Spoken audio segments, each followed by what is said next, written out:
try and make it.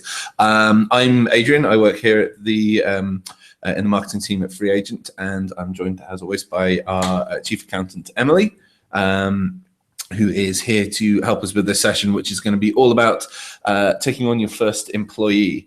Usually when we do these sessions, we kind of focus a little bit on sort of expenses and invoicing and stuff, but we thought this time we'd do something a little bit different. So what we're going to do is we are going to quickly do a wee run through of some of the key things that you need to think about if you're considering taking on your first employee, and then after that we have some advanced questions which have been sent in. So we'll get to those, and we'll take each of those in turn. So I think let's just plow straight on. Yes, indeed. Good stuff. Well, I think the first thing that we probably really need to focus on here is registering as an employee, as an employer. If you're going to be taking on someone to help you, if you're a sole trader or you run a business, it's just you, and you've got to that point where you think, actually, I need someone to help me on. I need to grow my business. How exactly do you register for employer, and what do you need to do? What you need to do is you need to go onto the website of HMRC. So you go to hmrc.gov.uk and you go to the bit about PAYE for employers, and you follow the links to register. So when you have to register as an employee, as Adrian said, as an employer rather, as Adrian said, it's when you take on someone as an employee. So if you're a sole trader, you cannot be an employee of your business because you are the business. It's only when you take someone else on to work with you. Partnership, ditto, the partners cannot be employees of the business because legally they are the business. If your business is a limited company and it's going to be either paying you a salary or reimbursing you for expenses or paying you for or giving you non-cash benefits like medical insurance or something like that, then you need to register the company as an employer. Notice it's the company that's the employer, not you as the individual. The company is the employer, you are the employee. Excellent. We have when we're going through some of these points, we're actually going to make reference to a guide that we've put together, which is about sort of taking your first employee. So we're actually going to get into things such as salary and sort of national insurance, PAYE, that kind of thing. There are a couple of other points as well, such as employers' liability insurance, which we're not experts about that, but we do work with partners that are, and we have a wee sort of guide that's part of that page. Exactly. Especially if we'll post the link through onto the event page. But if you look through that guide, and if you're interested in employers' liability insurance, especially, which is something that you might have to be aware of. You would have to, even if your business is a limited company with only the directors working in the company, even if the directors don't have contracts of employment, strictly speaking, the company should have employers' national insurance, national insurance, liability insurance, beg your pardon. For example, I've got a company of which I'm the sole director and shareholder, and that company has to have employers' national insurance. Even though I don't take any wages from the company or anything like that, the company still has to have employers' national insurance. Cool. So I think it's our friends at Simply Business. That's right. Yes. Who deal with that. It certainly is, and they have actually written us a guide. So if you go through to that page, then and read through, there's a full sort of run through about kind of the key things that you need to know about there. But I think next we'll probably hit salary and kind of non-cash benefits. Yes. So can you just go into a little bit more detail about what you need to sort of know about that side? Yes, indeed. Yeah. Okay. So you need to decide how much you're going to pay your new employees, because employees shouldn't work for no pay. That's completely unfair. So what you need to do is to work out how much you're going to pay them. So you need to examine levels like the national minimum wage, because you've got to pay the national minimum wage. It's illegal not to. Think as well about concepts like the living wage. Do you want to be seen as a living wage employer? Look at what the market rate is for the job that the employee is going to be doing. There is a slight danger with taking on a Jack or Jill of all trades. It can be difficult to work out how much to pay them if they're going to be working alongside you in the business and they're going to be doing a little bit of this and a little bit of that. They'll be helping you with sales and helping you with the books and helping you with marketing and whatever it may be. It can sometimes be difficult to work out what to pay them. So you might prefer to recruit for a defined role. Perhaps say you'll hire a bookkeeper, or you'll hire a sales and marketing person, or a PR genius like Adrian, but you can't have him, or whatever it may be. So think along those lines. Think also along the lines of what benefits you might provide, what non-cash benefits. Do you want, for example, to do a cycle to work scheme for your employees? What about providing them with childcare vouchers? Are your employees actually going to give up some of their salary, which is called a salary sacrifice, in order to get their hands on those non-cash benefits? Or is that going to be something that you give them in addition to the salary? Remember, if it's the minimum wage, that is the amount of cash in hand. My understanding is you're not allowed to pay a smaller amount in cash and make up the difference with a non-cash benefit. Minimum wage has to be given as wages. Okay. Yeah. And the other point I was going to make, if we've time, Adrian, is about paying back expenses. So what you may well find happen is that your employees will incur business costs out of their own pockets. So, for example, you might send your bookkeeper down the post office to buy a book of stamps or whatever it may be, and he or she may use cash out of her own back pocket. So how are you going to pay that money back to her? How, when, and are you going to set guidelines for what you'll reimburse? This, I think, is particularly important as your business grows and takes on more employees, particularly if you've got people who are out and about on the road. You might find that they're needing to eat. You might find that they're needing to entertain clients and other contacts. You need to set guidelines for how much you're going to reimburse.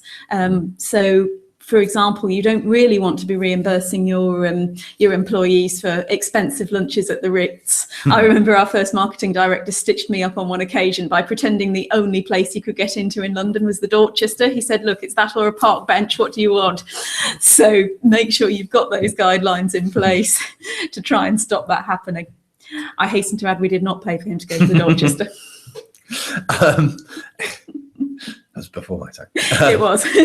I will say, if you're watching the session and you do have any questions at any point, either you can leave them through on the event page, or probably what's easier is there should be an option on the right of your screen. As you see, we've enabled the Q&A app. So if you have anything that you'd like to ask, just write it in there. We'll see it just coming through, and we'll be able to answer them as and when they come in. Yeah. As I said as well, we've got a couple of advanced questions that we'll get to kind of a bit later on. But I think next thing I was going to touch upon was employers' national insurance, which is obviously something you need to know about. Can you just explain a little bit kind of about what that is and what you need to know about it? Okay. Well, if you hear government talking about, quote, jobs tax, unquote, what they mean is employers' national insurance, because what that is extra national insurance that you have to pay on top of your employees' wages. You have to take off tax and employees' national insurance from their wages. We'll talk about that in a little while. But you as the employer have also got to pay employers' national insurance on top of their wages. And that kicks in at a certain level, which changes every year. It is on the page what it actually is at the moment. But remember that you may well also be entitled to claim the employment allowance. What that is £2,000 for each employer, and you can use that to reduce the amount of employers' national insurance that you pay. Not any other kind of employers' national insurance, just employers' national insurance. Not every business is eligible, so do read the HMRC guidelines to make sure you are. For example, businesses that do more than 50% of their work for the public sector are not actually eligible for the employment allowance, so just watch out for that. Okay. I suppose logically lead us on to actually paying your staff. Kind of how do you do that? Obviously setting up a payroll. What's that? All that kind of entail? Okay. Well, what you have to do is decide how frequently you're going to pay your staff. That might be weekly, 2 weekly, 4 weekly, calendar monthly. Calendar monthly is often the easiest. And then what you do is you have to set up a payroll. And what that does is it runs through how much you're going to pay your staff, takes off the tax and employees' national insurance from their wages, identifies how much that is, identifies how much employer's national insurance you're going to have to pay, possibly less the employment allowance. And then it says, okay, you have to pay your staff this amount, and you have to pay HMRC that amount. The amount that you pay to HMRC is comprised of the tax and the employee's national insurance that have been taken off your staff's wages, and also the employer's national insurance that you have to pay. So you pay that amount to the revenue and you pay the net amount to the staff. When I say the net amount, I mean that's the total amount of their salary, less the tax, less the employee's national insurance. So in terms of how you work out the tax, shall I go on to that next? Yes, please. Definitely. So in terms of how you work out the tax, you may have heard of something called PAYE, or pay as you earn. That isn't a tax in its own right. It is how employers collect income tax from their employees' wages, because that tax has to come off the employee's wages before it is paid to the employee. So the employer must have a tax code to use. And what the tax code does is it tells you how much of your employee's pay is tax-free. Because every individual is entitled to a personal allowance. That is a certain amount of income they can receive every year tax-free. So the most common tax code at the moment will show the personal allowance, and so the employer would only deduct tax on the salary over and above the personal allowance. But if the employee's got a second job, so if you are recruiting the employee and they've already got another job elsewhere, then quite often you'll be told not to allow for the personal allowance on your employee's wages. And that's all done through the tax code, which comes from HMRC. So that's how you work out how much tax to deduct. You use the tax code, and what you'd normally do is to put that into whatever payroll software you use, whether that's FreeAgent or something else, and then the software will crunch the numbers under the bonnet for you to work out the right amount of tax to deduct from your employees' wages. Cool. Next up, can we go into a little bit more detail about what employees' national insurance is? Certainly. Well, employees' national insurance is what gives us as employees the entitlement to state pension and certain other state benefits, and it is deducted from the employee's wages, again, before those wages are paid to the member of staff. So as an employer, you must work out how much PAYE and how much employees' national insurance to deduct from each employee's wages, pay that to HMRC along with any employer's national insurance. In terms of how employees' national insurance is worked out, even if the employee has another job, then you would always deduct the same amount of national insurance based on their national insurance letter. And those are different in some cases, for example, if the employee is over state pension age, because once you pass state pension age, you do not have to pay national insurance. So if you are past state pension age, then you'll have a different national insurance letter. Excellent. I think something that people probably have heard about is real-time information as well. Yes, RTI, which I know was a big thing for us not that long ago. It certainly was. Can we go into a little bit of detail about kind of what RTI is, how does it work, and what you need to know about it as an employer? If that's okay, Em. Well, again, it's a system. It's short for real-time information. What it means is that nearly all employers, unless you don't have access to the internet at all, and that includes at a local library or at a friend's or what have you, or you believe on religious grounds that you shouldn't use a computer, you're going to have to report to HMRC on or before the day you pay your staff how much you're paying, to whom, and how much national insurance and PAYE you've taken from their wages, and how much employers' national insurance you're paying in respect of that individual. Because the idea is HMRC now want to know every time you pay one of your employees how much they're getting in salary and how much you're deducting from them in tax and national insurance. Cool. Employee expenses we've probably covered, I think. Next, two more things from me, and then we'll get into the advanced questions. Great. Auto enrollment for pensions. Yes. This is a hot potato. It's been in the news quite a lot. Mm-hmm. Basically, how it works is that small business employers never used to have to provide a company pension for employees. They could if they wanted to, but they didn't have to. Larger employers had to have a company pension scheme. But the thing with those company pension schemes is that staff did not have to join them. Staff could opt in to join them. What auto-enrolment does is to flip that completely on its head. Now, instead of being opt-in, they're opt-out. Basically, if you are between the ages of 22 and state pension age, and you are earning above the, I think it's the lower earnings limit off the top of my head, then your employer actually has to put you into a pension scheme. There are exceptions to that. I'll address that in a minute. You as the employee can choose to opt out. You don't have to save for a pension, but your employer has to provide a pension scheme, and your employer cannot coerce you to opt out. You have to make that choice freely. And also your employer has to contribute to the pension. Now, I said exemptions, and one of the key ones is a limited company whose only people working in it are its directors, and those directors do not have contracts of employment. If that's your company, you're actually exempt from auto-enrolment. You do not have to operate a pension scheme.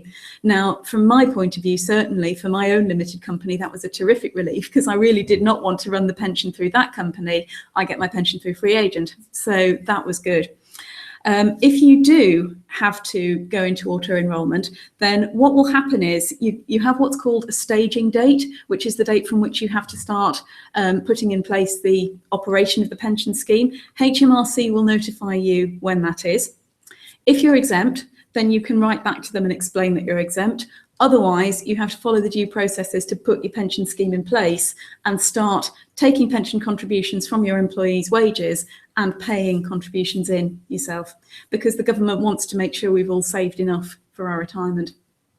Excellent. A very last question from me. I suppose this is thinking much more sort of long term, but what happens when your employee decides to leave sort of down the line, Yeah. you know, a couple of years, hopefully more, Yes. but eventually goes? What as an employer do you need to be aware of? Okay. Well, you need to make sure that your employee has followed the notice period guidelines in their contract of employment.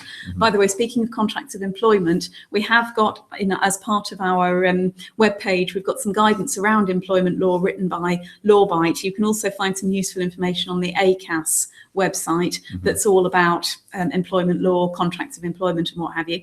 So you need to make sure that both you and your employee adhere to the notice periods. You need to generate what's called a Form P45. How you do that is you put into your payroll software your employee's leaving date. Remember that you might have to prorata their pay if they're leaving midway through the month, or also you might have to add some accrued holiday pay if your employee leaves partway through your holiday year. That's another thing to remember. And then so sending the RTI report to HMRC will tell HMRC that the employee has left, but you then have to generate and print a Form P45 to give to your employee. What that will say is how much the employee has received in their taxable pay so far this tax year and how much tax has been deducted from their wages, so that their new employer knows and their new employer can deduct the right amount of tax from their wages going forward. Brilliant. Okay, well that's everything, kind of the potted sort of step by step that I had in mind. Yes. As I said, we've got quite a bit of time left for us to go through the questions that we've got through. I will say, if you have anything that you'd specifically like to ask us, then please either write it down on the Google Plus page that you came through, or if you click Q&A button that you should see at the top of the screen on this video, that will open up a tab on the right hand side where you can write down and ask questions specifically through to us now, and we'll see it and we'll be able to answer it. We've probably got about sort of 5-10 minutes for questions, so we'll just crack through in there and see what we get. I will say as well, if it's specific questions around kind of the stuff that we've talked about around employment law, or around the specific insurance stuff, we do have the guidance that's on our mega page, which is done by our partners Simply Business and Lawbite. So you should be able to find hopefully what you're looking for there. But if it's a more specific question, then it will involve having to go to an actual expert on that. I mean, we're experts in the accounting side, the tax side, but when it comes to the legal implications and the insurance implications, you're far better going through to someone that is professional, that's going to give you that kind of a help, because it's something that you don't want to get wrong. Exactly. Good stuff. Okay, we'll take this first one that came through from Whitley Editor, who says, what are the implications of fixed term versus permanent? It's actually got 3 questions here. So what are the implications of fixed term versus permanent? Can we claim exemption from the first £2,000 national insurance? And do we need a company pension scheme? So I think we've covered some of this, but we'll answer them. Yes, we have. Yep.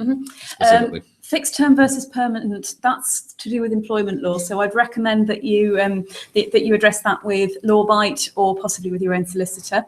The exemption from £2,000 national insurance, that's your employment allowance that we had a bit of a chat about earlier. So that is the employment allowance that covers employers' national insurance only.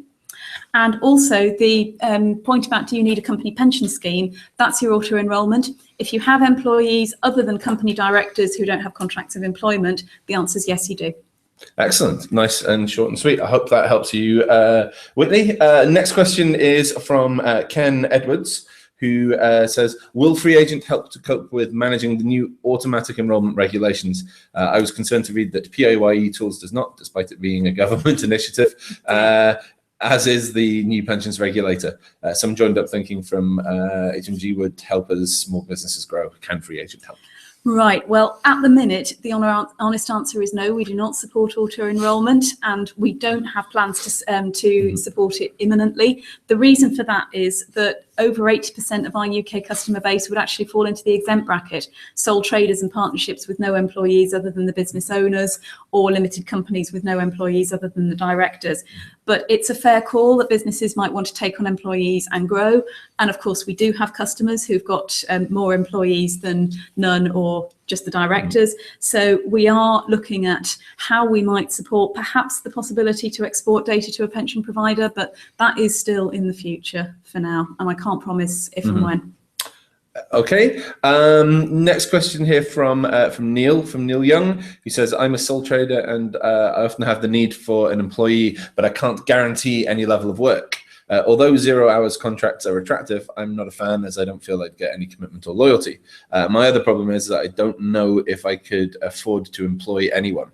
I expect a lot of other people are in a similar position. I can work 18 hours a day, 7 days a week sometimes. Ouch. What would the actual billable work, pre and after sales support, quotes research? Marketing accounts, I don't earn the minimum wage myself. I'm not sure that I could afford to pay someone minimum wage, and to be honest, people would be looking at more than minimum wage for IT work anyway. I understand there are other costs such as employers' contributions for tax and NI, plus insurances, and I have no idea where I would stand with regards to pensions now or in the future.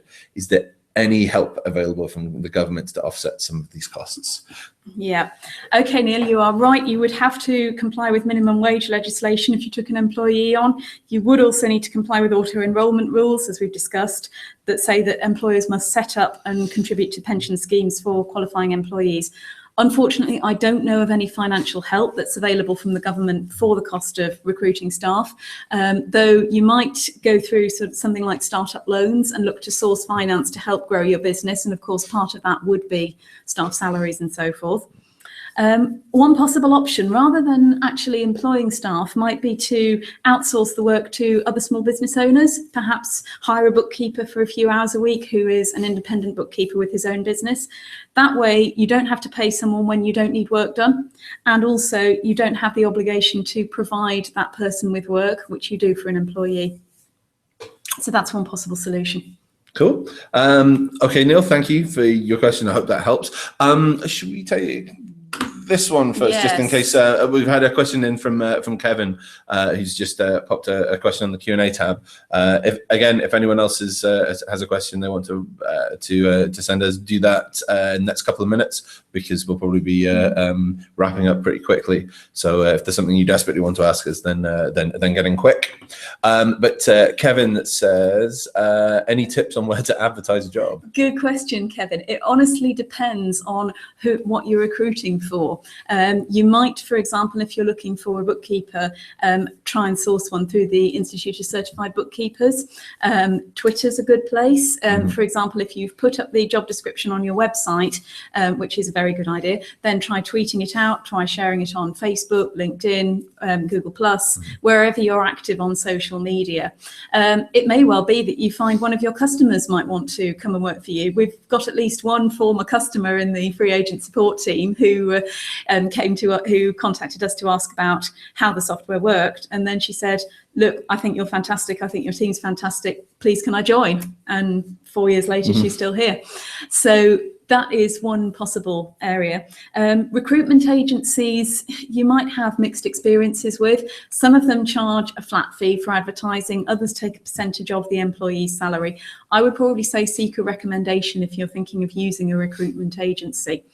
If your business is very much local, you could try advertising in the local paper, or you could try advertising through the job centre, or try advertising if your town's got a careers office, you could try advertising through that. Those are just some throwaway suggestions. Probably as well, if it's a sort of a skill specific or an industry specific job as well, then industry trade magazines probably be a good place. Some of them tend to have kind of vacancies areas or sort of situations vacant, that kind of thing within them. So it could well be that make a couple of inquiries there and you'll find a place that will take your job advert. But yeah, no. So I think you're right. Social media seems to be a pretty good place these days for advertising for jobs. Absolutely. That's not necessarily an indictment that you'll get everyone that you want to that's going to reply back to you, but as long as you're good enough at being able to sift through the the good applications and the bad ones, then you should be fine. But yeah, and those are a couple of suggestions and pointers for you. But I hope that helps. I think we'll take this one from Shingai now, who wrote to us and said, I'm the director of my own limited company in which I also do all the work. Does this not make my limited company an employer? Yes, it does. What is the minimum that I have to do to be compliant to legislation? Okay, well, you would need to register the company with HMRC as an employer if the company is either paying you a salary or reimbursing you for expenses incurred on its behalf, or providing you with non-cash benefits like paying for your medical insurance. If the company is paying you a salary above the lower earnings level for national insurance, which is £112 a week, beg your pardon, then you would actually have to do RTI, report to HMRC in real time any salary payments the company makes to you, along with details of how much tax and national insurance you're paying to HMRC. And as long as the company has no employees and you as the director have no contract of employment with it, you would be exempt from auto-enrolment pension legislation. But if you get a notification from the pensions regulator that they're expecting you to start auto-enrolment, you would have to notify them that you're exempt. Cool. I think, assuming that we don't get a flood that just comes in the next 30 seconds, I think that's it. We've answered all our questions. We've gone through the run through of taking on your first employee. So yeah, I think we'll call it a day there. I really hope that's been helpful to everyone. As we said at the beginning, it's it's something a little bit different that we decided this time. So so I'm really happy that we've had people coming and viewing and asking questions, and it certainly seems to be an issue that I think a lot of small business people are thinking about, what they have in the back of their minds. So so we do really hope that the info that Emily's been giving is really useful. As I say, go back onto the event page and click on the on the page guide that we have, which is the kind of the more in-depth step-by-step guide. It sort of elaborates more on what we've been talking about, but it's really good. There's information, as we said, about insurance that comes from our friends at Simply Business. There's the employment law stuff that comes from our friends at Lawbite. There's a lot from us about PIYE, P11D forms, P45s, all that kind of technical information that you need that you need to know, but you might not have a clue kind of what it is, what it's about, how you go about it. So if you read through that, then hopefully that should help as well. finally, again, sorry if you started at the start of the session and got caught off. Don't know what happened. We just we started broadcasting and then all of a sudden it stopped on us. So really sorry about that, but I'm very glad to see that the funnels worked and people have found their way through to this page. So thanks for bearing with us. Hopefully next time we won't have that problem and we'll be able to just do one as planned. If you did catch this one sort of halfway through, or you didn't catch the beginning, it is going to be available to view up on our YouTube page. These hangouts go straight to there afterwards. So pop along. If you just go to FreeAgent and look for us up on YouTube, you should find our channel and it'll be there. We'll try and post a link as well, although we might do that once we've gone and we've tidied it up and taken out the first sort of 2 minutes where we're sort of talking to each other and not talking to you guys. But hopefully you can look back through and you should get all the info that you need from there. We'll say very, very finally as well, if you are not using, if you're not a FreeAgent customer and you're thinking about taking an employee on for your business and you're interested in finding out more about payroll and especially RTI integrated payroll and want to know more, do go over to freeagent.com and take a look. We offer a 30-day no obligation free trial, so you can go set up everything you want over on the system, have a play around, see if it's going to be the sort of thing that will help you in your business, and hopefully it will be. And of course, if you are already using FreeAgent, you probably know about this anyway. But if you again, if you don't know much about our payroll sort of side, then do go and have a look on the site. We've got videos, we've got information on our knowledge base and stuff, all the stuff that you need to know about setting up a payroll and taking on employees. So hopefully that will help too. Great. Excellent. Thank you very much, Emily. That's a pleasure. Really, thank you too. Really appreciate it. And we should be back sometime next month with another one of these video sessions. So keep an eye out on our social channels and you'll see more info about that. So that's at FreeAgent on Twitter, FreeAgent app on Facebook, obviously FreeAgent on Google Plus because you're here, and remember as well that we do text Q&As as well once a week, usually on a Wednesday at 10 o'clock in the morning. That's BST. Yeah, still British summertime now. Yes, so, it is. Got that for a bit longer yet. So we usually run those on. It's a range of topics on sort of expenses, tax, VAT. It changes from week to week, but if you have any specific questions on those sort of topics and you want to ask them, then do pop over and join us on Facebook and Google Plus. We run those every week. We do. Excellent. Thank you very much, and we'll see you next time. Great. Thank you very much. Bye. Bye for now.